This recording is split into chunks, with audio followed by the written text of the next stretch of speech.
license, and he's gotten away with it for years. He's been stopped and just let go.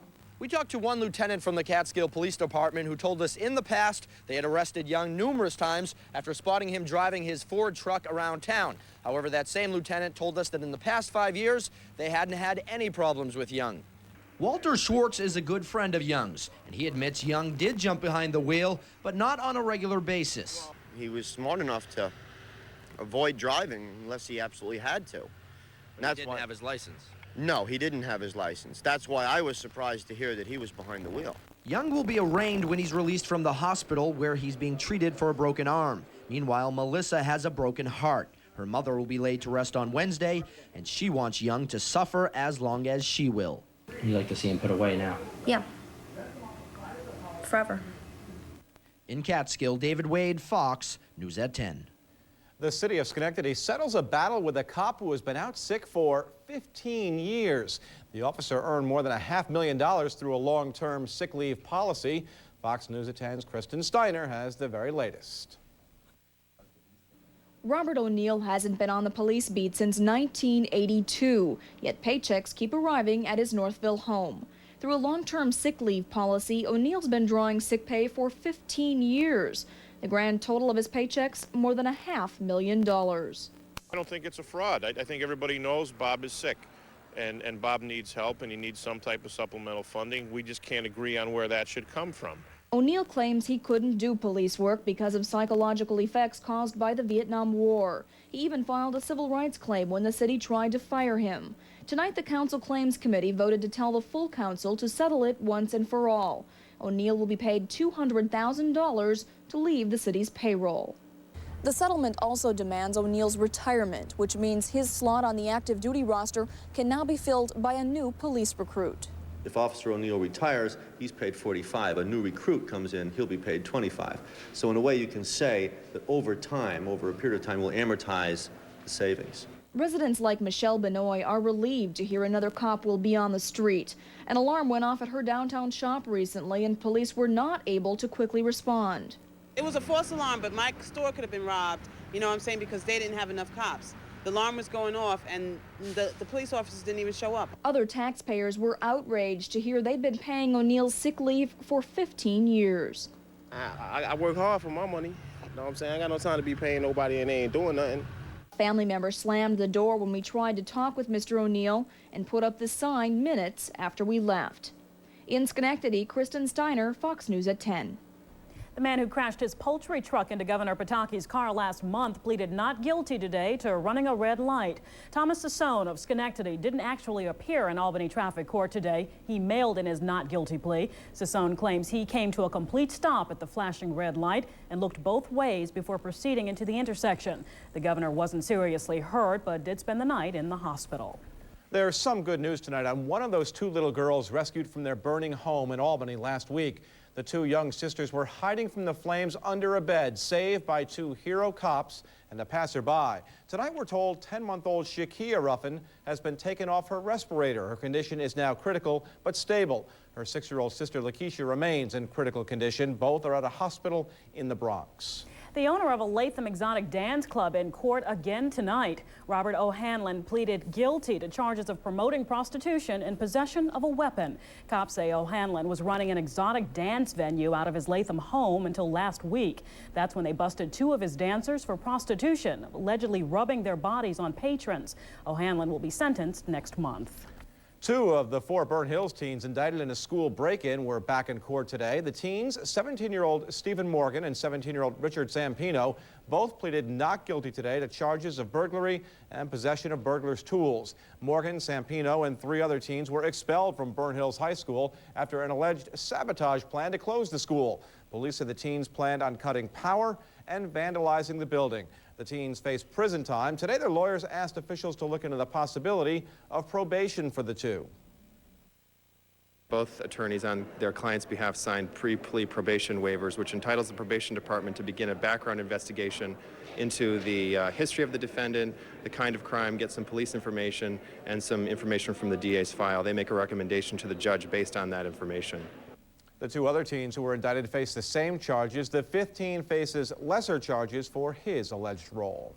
A man found guilty late last year of animal abuse is sentenced tonight. Keyshawn Nobles will serve 10 months in Albany County Jail and will pay $1,400 in restitution for vet care and treatment of the abused dogs. Nobles was found guilty of neglecting a mother pit bull and 4 of her puppies. 3 of those puppies later died of starvation and dehydration. One dog in Bennington, Vermont is really proving to be man's best friend. Fox News attends Jon James with the story of a dog who helped save a neighbor's life. This is Jasmine, a 3-year-old Labrador mix. The Eggsware family adopted Jasmine from the Humane Society as a stray puppy. She has become a big part of the family. She's loving, she's smart, she cares about the neighborhood. She watches over everybody around here. And it's a good thing she does. We'll tell you why in just a second. The Eggsware yard is Jasmine's playland. She is allowed to run free because she never leaves the yard and can be trusted not to go out on the road. Luckily, she made an exception to come to the aid of an elderly neighbor who had been knocked unconscious in a fall on some ice. The other night she left the yard, and she usually doesn't do that. Apparently she heard Mr. Woodard fall over there, and she went over to help him out. It was dark when Mr. Woodard fell about 5:15 on Wednesday night, and he was also behind this row of thick bushes. Hard for anybody to see back in here. Who knows what would have happened had Jasmine not come along. When I come to, the dog was over me barking very fierce, you know. And he stayed right there, and he said when I woke up, I was wiggling around trying to get up there. It kind of dazed me. And I was trying to get up there, he still stayed right there barking until I got up. The barking is something Jasmine doesn't usually do. She only barks if she thinks something is wrong.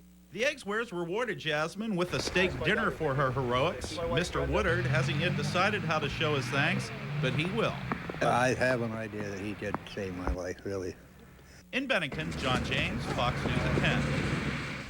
Well, some of you saw a dusting on the morning commute. Any more snow in the forecast? Let's check in now with meteorologist Noah Francis with the Fox First forecast. Noah? Thank you, Allison. Anywhere from a dusting to as much as 2 inches of snow fell across the region earlier today. Tomorrow night at this time, we're going to see some more snow. Take a look at the storm system getting organized in the center of the country tonight. Some pretty heavy snows over the upper Midwest and some rain in the plains. Now, this powerful storm system will be heading towards the Ohio Valley tomorrow and affecting our weather tomorrow night. In the meantime, look for decreasing clouds tonight, some patchy fog possible as our low temperature gets down to 23. For tomorrow, some morning sunshine, then increasing clouds. We're going to see that snow and sleet develop late in the day. Now, how much snow will we get from this particular storm system? I'll let you know coming up in just a bit.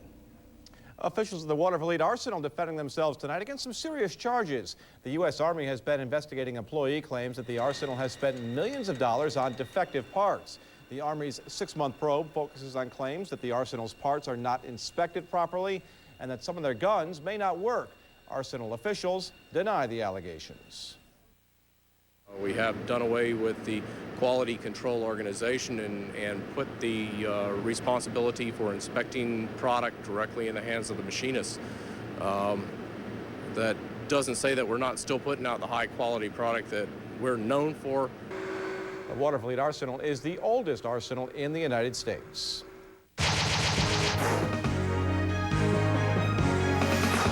In national news tonight, a child is behind the wheel of a school bus that crashes into a stone wall. 16 children were taken to the hospital after the crash in the Boston area. None of the injuries is serious. Police say the accident happened when the bus driver left the driver's seat because of a bus breakdown. A child then got behind the wheel and shifted the bus out of park, rolling it into the wall.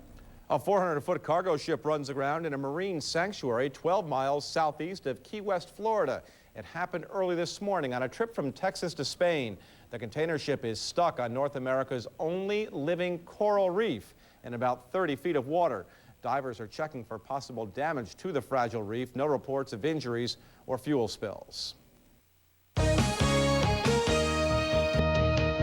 Coming up on Fox News at 10, the goth scene goes over the edge. Tonight, Wayne Perry looks at vampire role-playing. It's supposed to be fun and games, but sometimes it leaves no one laughing.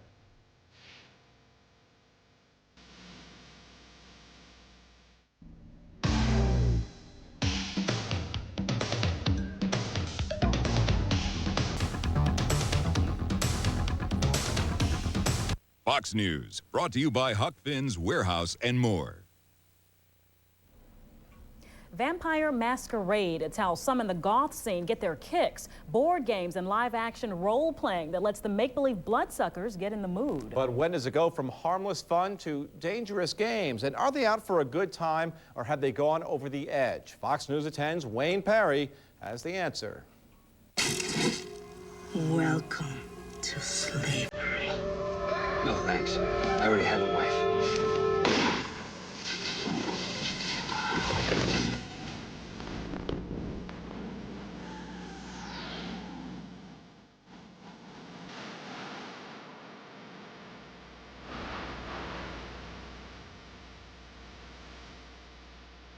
Powerful graphics, sexy storylines, and a theme based on blood. It's Vampire the Masquerade, a role-playing game based on gothic themes in which vampires are the stars. Imagination Games and Comics runs a weekend vampire game in Colony. A role-playing game is basically pretend.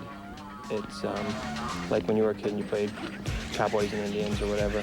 In this version, you roll dice to do the conflicts, like if you attack somebody, or if you're going to try to drink somebody's blood or something like that. But a roll of the dice isn't the only way to play vampire. There's also a live-action version.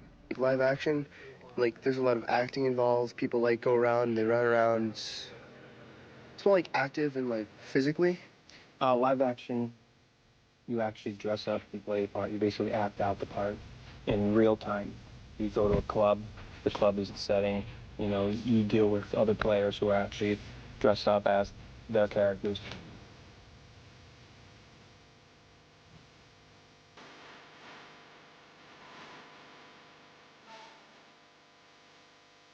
For most role players, the games are nothing more than harmless fun, but they do admit that some gamers can take it way too far. Live action role-playing games are somewhat dangerous because some characters take it to the extreme and are not supposed to use weapons, but some people take weapons to a game, you know, fake weapons.